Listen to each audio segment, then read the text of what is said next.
Hi hello welcome to my channel. అందరూ ఎలా ఉన్నారండి? నేనైతే చాలా బాగున్నాను. ఇది ఇప్పుడు కొత్తగా నేను హోమ్ రెమెడీతో అయితే మీ ముందుకు వచ్చేసాను. హెయిర్కి సంబంధించిన రెమెడీ ఏంటా అనుకుంటున్నారా? వీడియో ముందు అయితే చూడండి, మీకే తెలిసిపోతుంది. ఇది కంపల్సరీగా వాడండి, మీ హెయిర్కి అయితే సూపర్ రిజల్ట్ అనేది వస్తుంది. ముందుగా నేనైతే గ్లాస్ జార్ అయితే తీసుకున్నాను. గ్లాస్ జార్లో మనం క్లీన్ వాటర్ అనేది వేసుకోవాలి. గ్లాస్ జార్లోనే చేసుకోండి, ప్లాస్టిక్ బాటిల్స్లో అయితే యూజ్ చేయొద్దు. గ్లాస్ జార్లో వాటర్ అనేది వేసుకున్న తర్వాత ఇప్పుడు ఇందులో 1 స్పూన్ టీ పొడి. మనకి అందరికీ తెలుసు, హెన్నాలో కూడా మనం టీ పొడి వాడతాము మంచి కలర్ షైనింగ్ కోసం.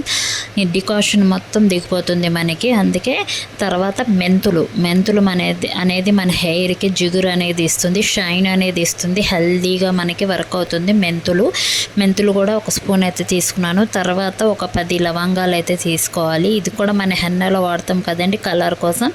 మంచిగా హెయిర్ని అయితే హెల్దీగా చేస్తుంది. తర్వాత రైస్ అయితే తీసుకున్నాను, ఎందుకంటే రైస్ అనేది మన హెయిర్కి చాలా బాగా వర్క్ అవుతుంది. రైస్ వాటర్తో కూడా మన హెయిర్ అనేది వాష్ చేస్తాము. రైస్ వాటర్ మన హెయిర్కి పెట్టుకుంటాము. షాంపూస్లో కూడా రైస్ అంతా సంబంధించిన షాంపూస్ వస్తున్నాయి. హెయిర్ అనేది మంచిగా ఉండాలంటే ఈ 4 వాడండి. మన వంటింట్లో ఉన్న దాంతోనే నేను చెప్తున్నాను టిప్స్ అనేది. మంచిగా కలపెట్టేయండి, గ్లాస్ జార్లోనే వేసుకుని మంచిగా కలిపెట్టేసి నెక్స్ట్ డే 24 అవర్స్ అయితే పక్కన పెట్టేయండి. దాన్ని మూత పెట్టేసి 24 అవర్స్ తర్వాత మనం ఓపెన్ చేసి చూస్తే డికాషన్, ఆ మెంతులకున్న జిగురు, ఆ లవంగంకున్న కలరు అంతా మనకి ఈ కలర్లో వచ్చేస్తుంది. చూసారా? సూపర్ వర్క్ అవుతుందండి. మన హెయిర్ చాలా బాగుంటుంది. మన హెయిర్ హెడ్ బాత్ చేసుకున్న తర్వాత సిల్కీగా అనిపిస్తుంది, హెయిర్కి హెల్దీ ఇస్తుంది. మంచి రెమెడీ అండి. ఇది మీరు ఎలా వాడాలనేది కూడా చెప్తాను. ముందైతే మనం స్ట్రెయిన్ అయితే చేసేసుకోవాలి.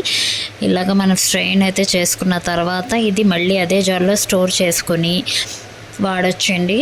మన day by day head bath oil హెయిర్లో కాదండి, మనకి డ్రై హెయిర్ మీద వాడితే మంచి రిజల్ట్ ఉంటుంది. ఆయిల్ హెయిర్ మీద కాకుండా డ్రై హెయిర్ మీద వాడుకొని అప్పుడు 1/2 అవర్ 1 అవర్ వదిలేసి హెడ్ బాత్ అయితే చేసుకోవాలి. చూసారా? మెంతులు, రైస్ అంతా మనకి మంచిగా దాని జ్యూస్ అంతా దిగిపోయింది మన వాటర్లోకి.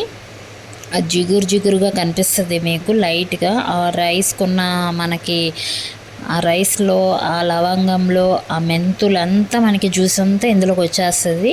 ఇప్పుడు మనం ఇందులో మళ్ళీ సేమ్ జార్లో అయితే వేసుకోవాలి. ఇది మనకి చిన్నపిల్లలకి టానిక్ వేస్తాం కదా, ఆ ట్యూబ్ అయితే తీసుకుని అందులో మనం డ్రాప్గా హెయిర్కి అనేది ప్రతి రూట్కి మీరు కాటన్ ఉంటే కాటన్తో ముంచుకునైనా రాసుకోండి, లేదు ఇలా వేసుకుంటే మీకు ఈజీగా ప్రతి డ్రాప్ మనకి హెయిర్కి అనేది బాగా పడుతుంది. డ్రాప్ అనేది వేయండి, మసాజ్ చేసుకోండి. ఒక 1/2 అవర్ 1 అవర్ వదిలేసిన తర్వాత హెడ్ బాత్ అయితే మైల్డ్ షాంపూతో చేయండి. మీకు మంచి రిజల్ట్ అయితే వస్తుంది. ఈ వాటర్ అనేది మీరు స్టోర్ చేసుకోండి ఫ్రిడ్జ్లో. చాలా బాగా వర్క్ అవుతుంది. ఇది ఎలా వర్క్ అయ్యింది అనేది కూడా నాకు కమెంట్ సెక్షన్లో కమెంట్ చేయండి. మళ్ళీ ఇలాంటి టిప్స్ కోసం మా ఛానల్ని అయితే సబ్స్క్రైబ్ చేసుకోండి. నాకు తెలిసిన టిప్స్ మీకు చెప్తాను. Thank you for watching. Bye.